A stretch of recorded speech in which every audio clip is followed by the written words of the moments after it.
오늘은 욥기 15강, 욥기 16장과 17장 말씀 함께 나누고 기도하겠습니다. 욥기 15장부터는 욥과 세 친구들 간의 두 번째 논쟁이 시작됩니다. 첫 번째 논쟁처럼 엘리바스가 먼저 나와서 논쟁을 합니다. 이 엘리바스의 말은 그 내용을 보면 첫 번째 했던 연설과 비슷합니다. 하지만 태도가 완전히 변하게 됩니다. 첫 번째 논쟁을 끝난 엘리바스의 말에는 이제 분노의 감정이 잔뜩 실려있게 됩니다. 그래서 처음 논쟁할 때는 그래도 엘리바스가 욥을 걱정하면서 욥이 회복되기를 바라는 마음을 드러냅니다. 하지만 이 두 번째 논쟁부터는 엘리바스가 욥을 교만하다고 비난하면서 마구 정죄합니다. 엘리바스의 논쟁의 내용은 크게 세 가지였는데, 첫째로 왜 너는 쓸데없는 말로 자꾸 죄를 짓느냐라는 것이었고, 두 번째는 욥 너만이 진리를 안다고 생각하는 것은 위험한 주장이다 라고 말을 했고, 세 번째로 엘리바스는 이제 욥에게 하나님이 뭔가 잘못하셨다라고 말하는 것은 너무 오만하고 역겹다 라고 하면서 너는 분명 하나님의 심판으로 멸망당하는 처참한 악인의 종착지에 이르게 될 것이다 라고 하면서 거의 저주에 가까운 말을 합니다. 이런 친구의 공격에 대해서 욥이 두 가지 간절한 갈망을 드러내면서 답을 합니다. 욥의 첫 번째 갈망은 누군가에게 이 힘든 상황에서 위로받고 싶은 갈망이고, 두 번째 갈망은 이 누군가 고통받는 사람을 위로하고 싶어하는 그런 갈망입니다. 1절 보시면 욥이 대답하여 이르되 이런 말은 내가 많이 들었나니 너희는 다 재난을 주는 위로자들이로구나. 욥이 엘리바스와 다른 친구들을 향해서 야 너희는 재난을 주는 위로자들이다 라고 말합니다. 욥기 2장을 보시면 욥의 친구들이 먼 곳에서 욥을 찾아온 것은 욥을 위로하기 위해서였습니다. 하지만 안타깝게도 친구들이 주려는 위로는 도리어 욥을 더 비참하게 만들었습니다. 욥의 친구들의 의도는 결코 나쁜 것이 아니었고 좋은 것이라고 볼 수 있습니다. 그런데 이제 욥의 친구들의 상황을 보면 좋은 의도에도 불구하고 다른 사람에게 상처와 고통을 줄 수 있음을 저희가 보게 됩니다. 그러니까 욥의 친구들이 선한 의도에도 불구하고 욥에게 참된 위로를 주지 못한 이유가 무엇입니까? 욥의 친구들이 가진 신앙 체계가 하나님의 은혜와 사랑이 아니라 종교와 율법에서 비롯된 것이기 때문입니다. 친구들의 신앙 체계는 하나님은 선인에게 복을 주시고 악인에게 벌을 내리신다라는 권선징악의 체계였습니다. 친구들은 이렇게 단순한 권선징악의 체계로 욥의 고난은 욥이 저지른 죄 때문이다 라고 판단을 내려버립니다.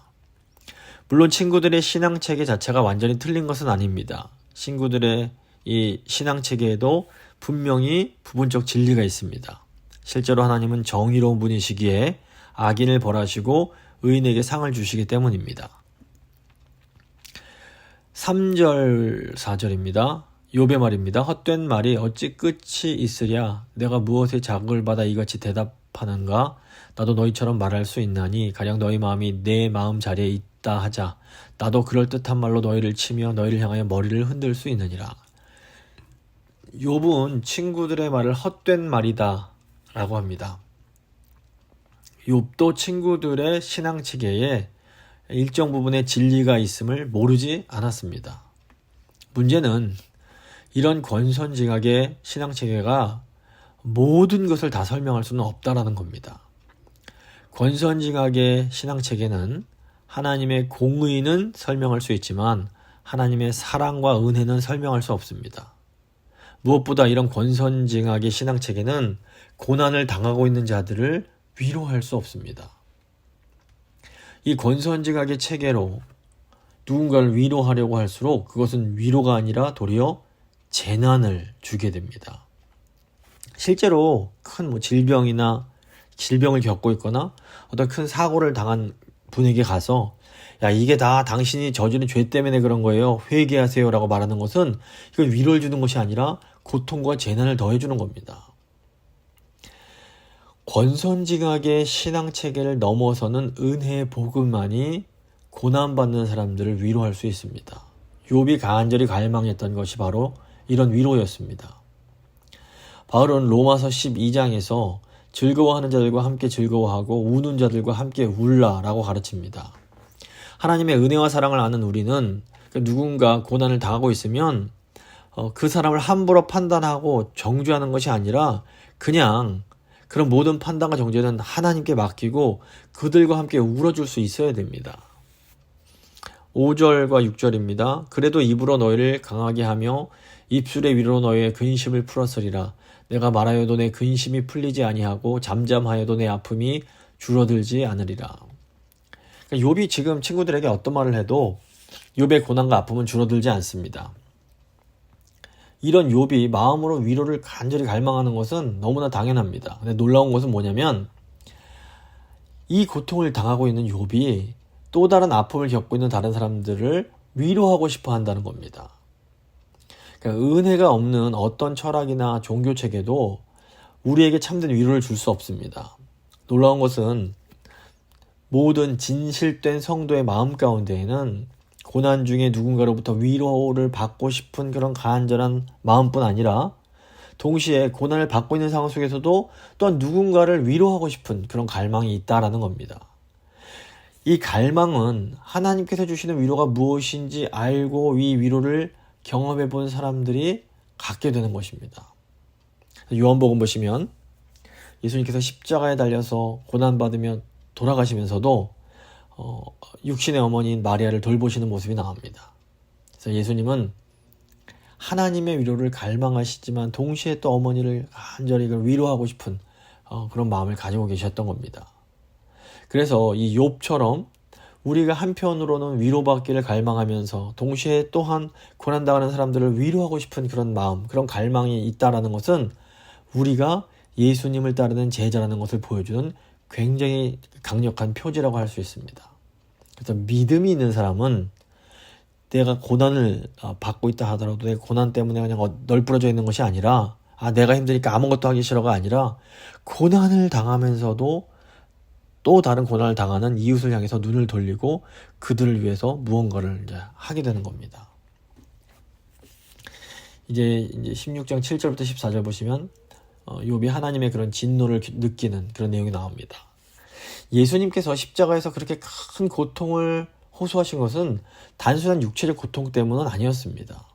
예수님이 이제 십자가상에서 내 아버지여 내 아버지여 어찌하여 나를 버리시나이까 이렇게 절규하시는데 이것은 단순히 몸이 아픔 때문이 아니라 하나님의 부재, 하나님의 사랑을 더 이상 경험할 수 없는 하나님과의 그 관계가 단절되는 것에서 오는 그런 고통 때문이었습니다. 욥도 마찬가지입니다. 욥이 이렇게 큰 고통을 호소하는 것은 단순히 재정적으로 파산하고 자녀를 다 잃고 몸이 고통스럽기 때문이 아닙니다. 욥이 느끼는 가장 큰 고통은 하나님의 어떤 적대감, 하나님과의 관계의 단절과 같은 어떤 그런 적대감이라고 할 수 있습니다. 욥은 하나님이 자신을 싫게 하셨다라고 고백을 합니다. 7절 8절입니다. 이제 주께서 나를 피로하게 하시고 나의 온 집안을 패망하게 하셨나이다. 주께서 나를 시들게 하셨으니 이는 나를 향하여 증거를 삼으심이라. 나의 파리한 모습이 일어나서 대면하여 내 앞에서 증언하리이다. 욥은 하나님이 나를 피로하게 하시고 내 온 집을 망하게 하시고 나를 시들게 하셔서 무기력하고 쭈글쭈글한 그런 상태가 되게 하셨다라고 말을 합니다. 모든 인간은 몸을 보호해주는 이 가죽이라는 육체적 울타리가 있습니다. 뿐만 아니라 어떤 가족, 친지, 사회의 친밀한 관계라는 좀 더 넓은 차원의 또 울타리가 또 있는 겁니다. 인간이 이런 울타리 속에 살아갑니다. 근데 하나님께서 이 욥을 둘러싸고 보호하고 있는 모든 울타리들을 다 뚫고 들어오시고 결국에는 지금 이 욥을 아주 무력하고 그냥 쭈글쭈글한 아주 비참한 이름만 남겨놓으셨다. 이렇게 지금 욥이 고백을 하는 겁니다. 그런데 욥의 이런 비참한 모습, 이런 쭈글쭈글한 모습은 사실 예수님의 장차 나가실 그 고난의 모습의 그림자였던 겁니다. 예수님이 성육신하실 때 예수님을 둘러싸고 있던 그런 하늘의 그 보호의 모든 울타리들이 제거되고 아주 약간 어린아이가 되셨습니다. 예수님이 이 땅을 살아가실 때 예수님은 머리둘 곳 하나 없으셨고 심지어 친한 가족들도 예수님을 믿지 않았고 예수님을 따르던 많은 제자들이 대부분 예수님을 떠나갑니다. 그리고 마지막 남은 예수님의 그 12제자까지도 예수님이 십자가 달리실 때는 예수님을 버리고 도망을 칩니다. 그러니까 결국 예수님의 마지막 십자가 달리실 때 그 모습은 모든 것이 다, 모든 울타리가 다 제거되고 아주 쭈글쭈글해진 그런 상태로 아주 혼자 외롭게 그렇게 십자가에서 달리시게 되는 겁니다. 그러니까 이 모습을 욥이 지금 자신의 그런 고난을 통해서 예표, 미리 보여주고 있는 겁니다. 욥이 하나님의 공격이 너무 거칠다라고 고백을 합니다. 9절부터 11절입니다. 그는 진노하사 나를 찢고 적대시하시며 나를 향하여 이를 갈고 원수가 되어 날카로운 눈초리로 나를 보시고 무리들은 나를 향하여 입을 크게 벌리며 나를 모욕하여 뺨을 치며 함께 모여 나를 대적하는구나. 하나님이 나를 악인에게 넘기시며 행악자의 손에 던지셨구나. 하나님이 욥을 대하시는 모습은 마치 막 증오가 가득하고 너무너무 날카롭고 적대적인 눈으로 이렇게 이제 노려보고 있는 것 같습니다. 그리고 정말 강한 발톱과 이빨로 먹이를 막 찢으려는 그런 맹수처럼 느껴지는 겁니다. 이 무서운 공격으로 인해서 욥이 지금 버려지고 큰 위험에 노출되어 있습니다. 악한 자들은 동물의 사체를 먹으려는 짐승들처럼 욥의 주위로 몰려들었고 하나님의 공격으로 먹잇감이 생겼다라고 하면서 기뻐하는 것처럼 보입니다. 악한 자들은 욥을 먹어치우고 욥을 해하려고 입을 벌리고 욥을 모욕하며 뺨을 치고 하나님께서 더 이상 욥을 보호해주지 않으실 거라고 생각하면서 함께 모여서 욥을 대적합니다. 이렇게 악한 자들에게 넘겨집을 당한 이 욥의 모습은 역시 예수님께서 당하실 그 조롱과 고난의 예표라고 볼 수 있습니다. 하나님 아버지께서 아들을 버리시고 사람들에게 조롱받도록 넘겨주십니다. 예수님은 로마 병사들에게 아주 심한 조롱과 학대를 당하십니다. 그리고 이방인인 본디오 빌라도와 유대교 지도자들이 이상하게도 예수님을 죽일 때는 하나가 되어서 예수님을 대적합니다. 욥이 당하는 고난은 예수님께서 당하실 고난을 놀라운 방식으로 미리 보여줍니다.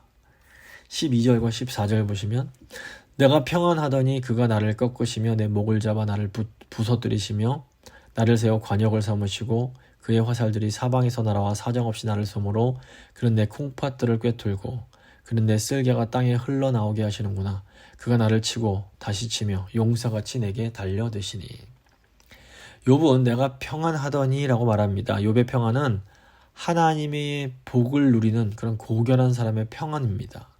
그런데 하나님께서 이런 평안을 누리던 욥을 부수고 또 부수시고 욥의 목을 잡고 욥을 후려치시고 또 후려치신 겁니다. 그런 후에 이제 하나님은 욥을 세워서 관역을 삼으십니다. 욥은 궁수들의 화살에 피를 흘린 채 바닥에 쓰러져서 죽으면서 생명을 유지하기 위해서 필요한 수분을 바닥에 다 쏟아냅니다. 하나님은 욥을 포위당한 성처럼 다루시고 욥의 성벽을 치시고 또 치시고 강한 용사처럼 욥에게 달려들고 또 달려드십니다. 하늘의 모든 군사들이 욥을 공격하려고 줄을 선 것처럼 느껴지는 겁니다. 엘리바스가 욥이 목을 세우고 방패를 들고 하나님께 달려들었다라고 비난을 합니다. 근데 욥은 지금 사실은 하나님이 나에게 달려들고 계신다라고 말을 합니다. 욥은 내가 하나님을 공격한 게 아니라 하나님이 먼저 나를 무섭게 공격하고 계십니다. 이렇게 외치는 겁니다. 지금 이런 모든 일들이 욥이 경험하고 있는 고난에 대한 묘사인 겁니다. 욥을 보호하는 모든 가죽과 또 주위의 울타리들이 그리고 성벽이 다 공격을 받아서 무너져 버립니다.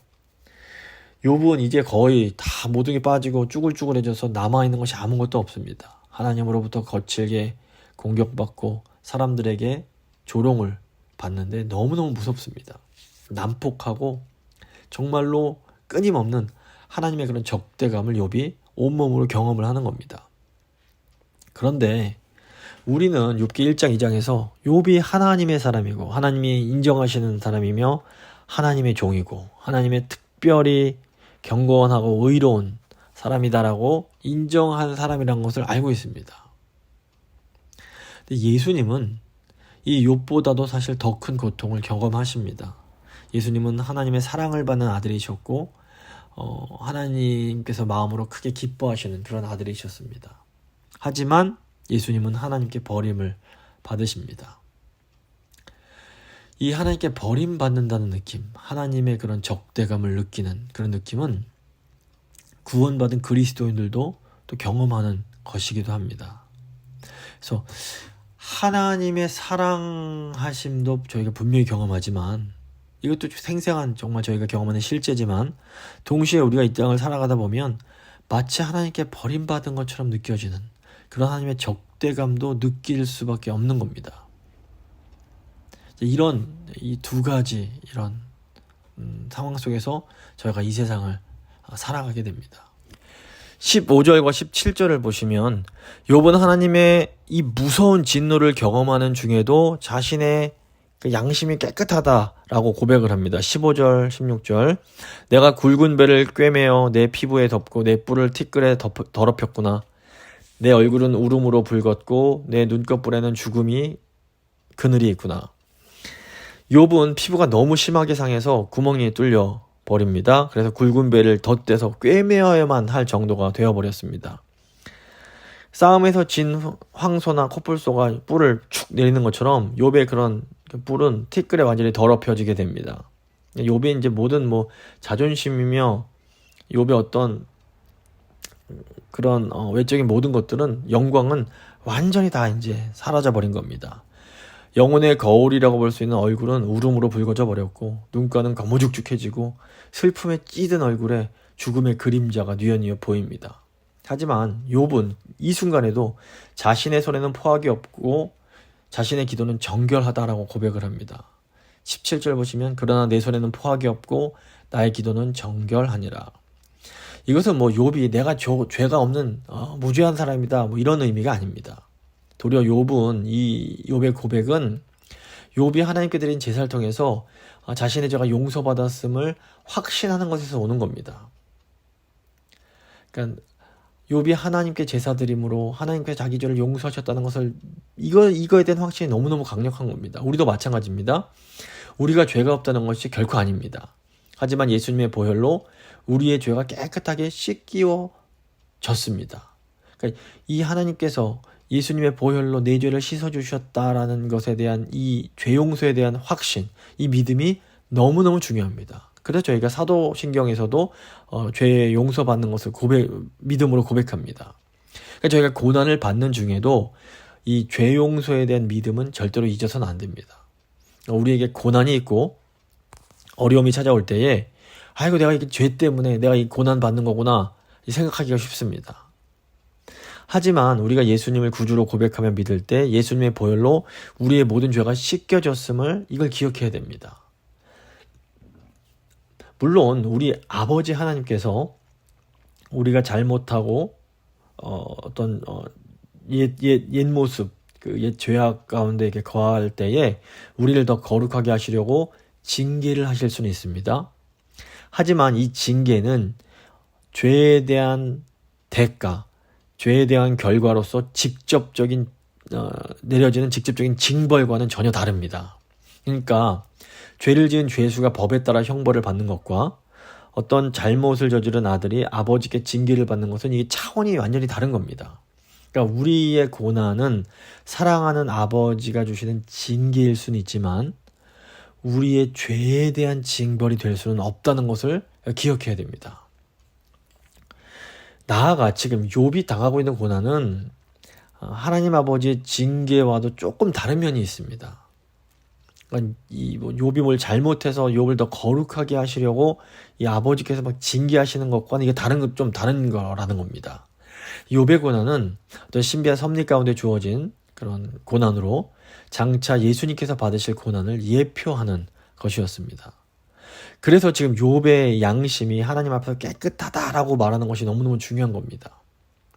그러니까 욥은 어떤 잘못으로 인해서 고난을 당하는 것이 아니라 무고한 고난을 당하고 있습니다. 이 고난이 예수님의 고난을 예표하는 겁니다.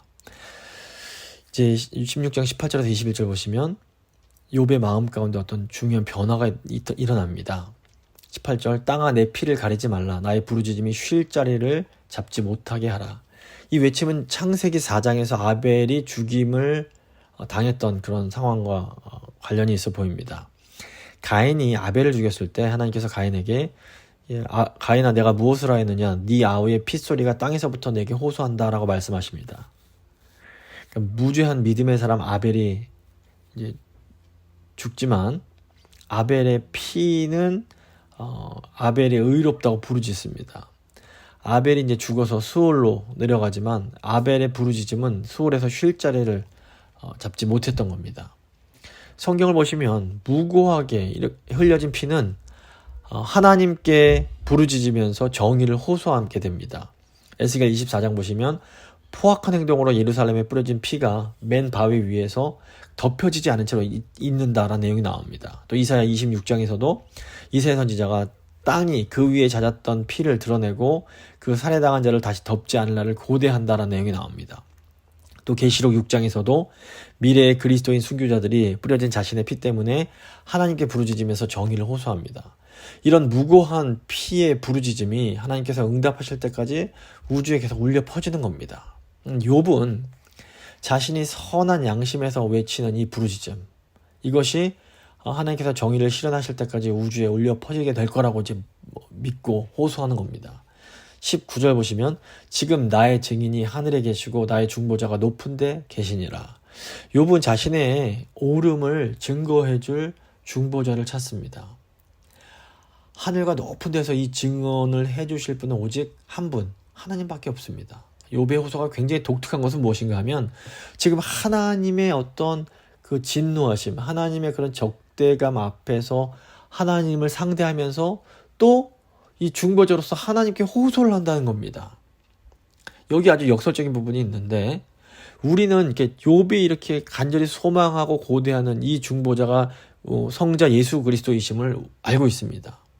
그래서 욥은 하나님을 상대로 하나님께 호소하면서 자기도 모르는 사이에 예수 그리스도 안에 있는 그 은혜의 복음을 예표하고 있는 겁니다. 이게 이제 욥기의 놀라운 부분이라고 할 수 있습니다. 20절 보시면 나의 친구는 나를 조롱하고 내 눈은 하나님을 향하여 눈물을 흘리니 사람과 하나님 사이에와 인자와 그 이웃 사이에 중재하시기를 원하노니. 사람들 중에는 가장 가까운 친구라 해도 욥을 이해하고 도와줄 사람이 없습니다.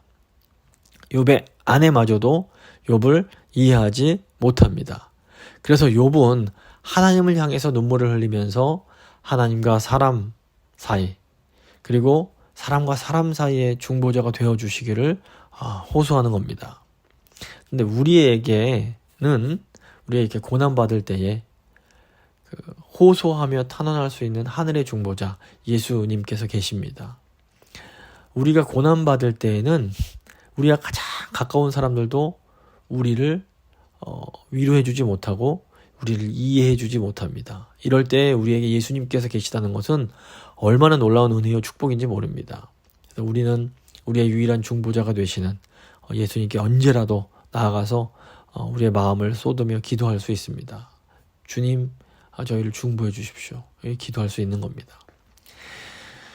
이제 16장 22절부터 17장 내용은 다시 이제 욥이 현실로 돌아옵니다. 욥은 자신의 이런 답답한 마음을 중보해줄 중보자를 간절히 바랬지만 이 중보자가 어떤 분이신지는 아직 완전히 알지 못합니다.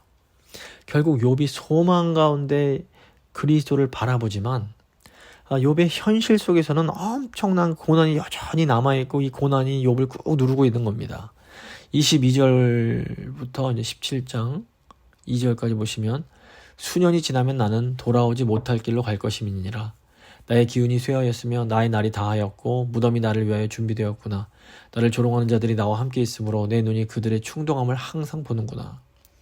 욥은 이제 내게 준비된 것은 무덤뿐입니다. 나의 기운이 다 쇠했고 나의 날은 다했고 이제 무덤만이 나를 기다립니다. 이렇게 말을 합니다. 분명히 믿음의 눈으로는 중보자, 저 위에 계신 그분을 바라보지만 자기 현실의 눈앞에 보이는 것은 무덤밖에 없는 겁니다. 또 욥이 현실에 보는 것은 자기를 조롱하는 사람들입니다. 위로를 기대했던 친구들마저도 욥을 조롱하고 욥을 충동하는 것을 직면하게 됩니다. 근데 우리도 이런 비슷한 상황을 만날 수 있습니다. 분명히 믿음의 눈으로는 예수님을 바라보고 약속을 바라봅니다.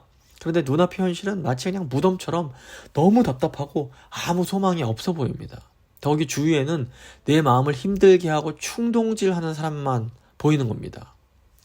주위에 있는 믿음의 사람들, 또 믿음이 있는 사람들도 한다는 말이 우리를 위로하는 것이 아니라 도리어 우리를 조롱하고 우리 마음을 충동하는 것처럼 느껴집니다. 결국 이런 상황에서 우리가 의지할 수 있는 분은 하나님 한 분밖에 없는 겁니다. 3절에서 5절 보시면 청하건대 나에게 담보물을 주소서 나의 손을 잡아줄 자가 누구리이까 주께서 그들의 마음을 가리어 깨닫지 못하게 하셨사오니 그들을 높이지 마소서 보상을 얻으려고 친구를 비난하는 자는 그의 자손들의 눈이 멀게 되리라. 칼빈은 나에게 담보물을 주소서라는 이 구절을 주님 교만한 자들이 나를 멸하라고 내게 달려들오니 마치 나의 보증이신 것처럼 우리 사이에 끼어두소서라고 해설을 합니다. 오직 주님만이 우리의 삶의 유일한 도움과 위로가 되어주실 수 있는 겁니다. 6절 보시면 하나님이 나를 백성의 속담거리가 되게 하시니 그들이 내 얼굴에 침을 뱉는구나. 내 눈은 근심 때문에 어두워지고 나의 온 지체는 그림자 같구나. 욥은 하나님의 심판을 받는 수치스럽고 회개할 줄 모르는 죄인으로 속담거리, 사람들이 수군거리는 그런 속담거리가 되어버린 겁니다. 사람들이 욥의 얼굴에 침을 뱉고 욥의 눈은 근심 때문에 어두워져 버렸습니다. 친구들의 말처럼 이 욥의 처한 상황만 보면 욥이 뭔가 잘못하고 있는 것처럼 보입니다. 하지만 그럼에도 욥은 자신이 결국 옳다고 인정받을 거라는 이 확신을 포기하지 않습니다. 8절과 9절입니다. 정직한 자는 이로 말미암아 놀라고 죄 없는 자는 경건하지 못한 자 때문에 분을 내나니 그러므로 의인은 그 길을 꾸준히 가고 손이 깨끗한 자는 점점 힘을 얻느니라. 욥은 의인은 그 길을 꾸준히 계속 가고 손이 깨끗한 자는 점점 힘을 얻게 된다라고 말을 합니다. 그런데 이 말은 사실 현재 욥의 상황과는 전혀 어울리지 않아 보입니다. 욥은 꾸준히 가기는커녕 잠시 오면 죽을 것 같고 점점 힘을 얻기는커녕 점점 힘이 약해져가는 상황에 있기 때문입니다. 어떻게 보면 이렇게 힘든 상황 속에서 계속 자신의 옳음을 주장하는 욥의 모습이 너무 고집스러워 보일 수 있습니다. 하지만 욥에게 자신의 그 의로움은 그 무엇보다 중요한 것이었습니다. 이건 뭐 욥이 다른 사람들에게 잘했다, 네가 옳다 인정받는 그런 차원의 문제가 아니었습니다. 욥의 의로움에 대한 고집은 욥과 하나님 사이의 그 관계에 대한 문제였습니다. 욥은 하나님을 진실되게 사랑했고 진실되게 하나님을 경외했고 하나님 앞에서 정직하게 행했습니다. 그리고 욥은 하나님께서도 이런 자신의 마음을 알아주실 거라고 확신했습니다. 그래서 욥이 모든 것을 다 잃고 가족도 잃고 건강도 잃고 주위의 친구들이 자기에게 뭐라고 해도 이 자신과 하나님과의 관계에 대한 확신만큼은 포기할 수가 없었던 겁니다. 결국 욥은 친구들을 향해서 다시 도전합니다. 10절입니다. 너희는 모두 다시 올지니라 내가 너희 중에서 지혜자를 찾을 수 없느니라. 욥이 친구들에게 다시 와라 이렇게 말을 합니다. 이게 회개하라는 의미도 될 수 있지만 이건 어떻게 보면 친구들 도전하는 겁니다. 그래 다시 와서 말해봐라. 이렇게 얼마든지 나에게 떠들어대봐라 이렇게 도전하는 겁니다. 욥은 친구들에게 지혜를 기대하지 않습니다. 11절부터 16절 보시면 나의 날이 지나갔고 내 계획 내 마음의 소원이 다 끊어졌구나. 그들은 밤으로 낮을 삼고 빛 앞에서 어둠이 가깝다 하는구나. 내가 수월이 내 집이 되기를 희망하여 내 침상을 흑암에 펴놓음에 무덤에게 너는 내 아버지라 구더기에게 너는 내 어머니 내 자매라 할지라도 나의 희망이 어디 있으며 나의 희망을 누가 보겠느냐. 우리가 흙 속에서 쉴 때에는 희망이 수월의 문으로 내려갈 뿐이니라. 지금 13절에서 16절까지 희망이라는 단어가 4번이 계속해서 반복됩니다. 그런데 이제 욥은 희망이 없다라고 얘기를 하는 겁니다. 현실적으로 욥에게 희망이 없어 보입니다. 욥을 기다리는 것은 스올이요, 흑암이요, 무덤뿐인 것처럼 보입니다. 하지만 이런 침울한 어둠 속에서도 희망의 빗줄기가 여전히 있습니다. 욥은 하늘의 중보자가 있으리라는 자신의 그 강력한 희망을 붙들고 있는 겁니다. 사실 정말로 희망이 없는 사람, 절망한 사람은 더 이상 말도 하지 못합니다. 욥이 지금 끊임없이 계속해서 절망을 말하고 있습니다. 내게 희망이 없다라고 말합니다. 근데 이것은 역설적으로 욥이 여전히 어떤 희망을 붙들고 있기 때문에 가능한 일인 겁니다. 말씀을 마무리 좀 보겠습니다. 욥에게는 지금 비록 욥이 희망이 없다라고 하면서 절망을 말하지만 여전히 희망이 있습니다. 욥의 마음에는 위로를 바라는 간절한 갈망과 함께 다른 사람들을 위로하고자 하는 그런 성도의 갈망이 있습니다. 욥이 하나님의 그런 아주 무서운 적대감을 느끼지만 그럼에도 또 자신은 죄가 없음을 확신합니다. 이 깨끗한 양심이 욥의 마음에 증언을 해주는 겁니다. 욥은 선한 양심이 결국 옳다고 인정받게 될 수밖에 없다라는 것을 믿고 있습니다. 그래서 놀라운 믿음으로 저 위에 계신 분께서 자신을 중보하실 것이다 라고 이렇게 기대하는 겁니다.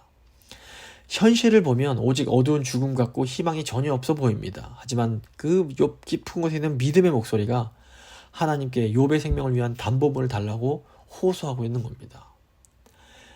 이 도저히 바랄 수 없는 중에 바라는 이 욥은 예수 그리스도의 아주 놀라운 예표입니다.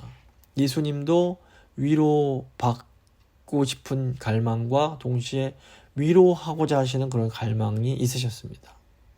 예수님께서 세례 공생애 시작하시기 위해서 세례 받으시고 또 십자가에 달리실 때까지 예수님은 언제나 죄인들과 자신을 동일시하셨습니다. 이것은 하나님께서 이 죄인들을 향해서 쏟아부으시는 그 적대감을 주님께서 경험하셨음을 의미합니다.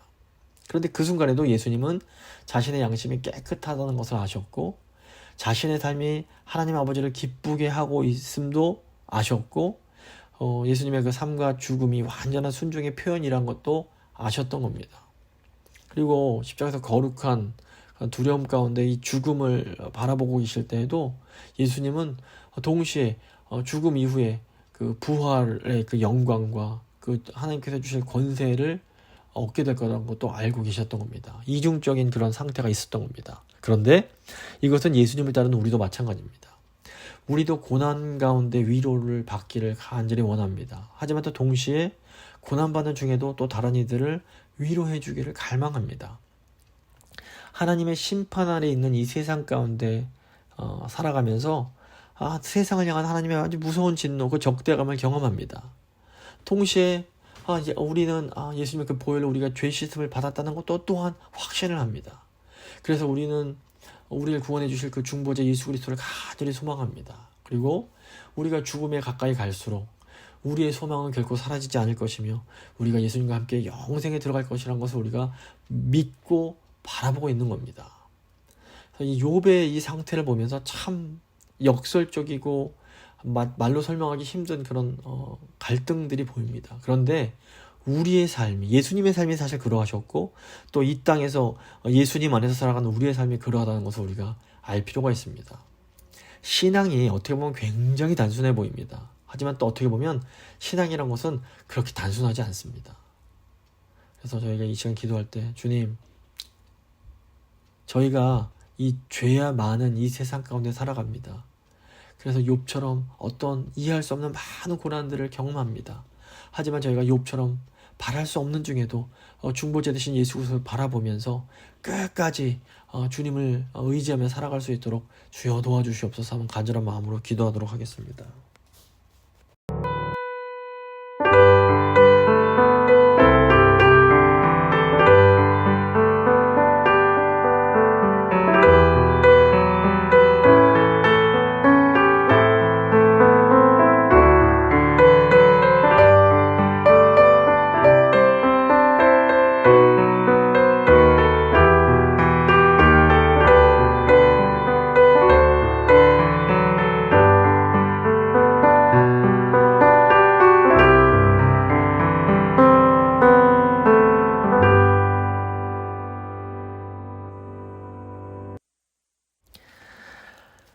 살아계신 하나님 감사합니다. 욥의 이 답답한 현실과 두 마음속 깊은 곳에 오는 간절한 탄식을 보면서 예수님의 모습을 보게 되고 또 고난받는 또 성도의 모습, 우리의 모습을 볼 수 있습니다. 주님, 저희가 주님을 사랑합니다. 하나님을 진실되게 섬기기 원합니다. 하지만 우리 안에 깊은 갈등이 있습니다. 답답함이 있습니다. 소망이 보이지 않는 것 같고 저희가 받는 고난이 지속될 것만 같습니다. 눈앞에 보이는 것이 무덤처럼 보입니다. 하지만 주님, 제가 이런 가운데 더욱더 주님만, 우리의 유일한 중보대 주시는 예수 그리스도만 바라볼 수 있도록 주여 도와주시옵소서. 그리고 결국에는 주께서 모든 것을 새롭게 하실, 모든 것을 회복시키실 그날이 있다는 것을 저희가 믿음으로 붙잡고 나아갈 수 있도록 주님 도와주시옵소서. 모든 것 주님만 의지하며 귀하신 우리 주 예수 그리스도의 이름으로 간절히 기도드립니다. 아멘.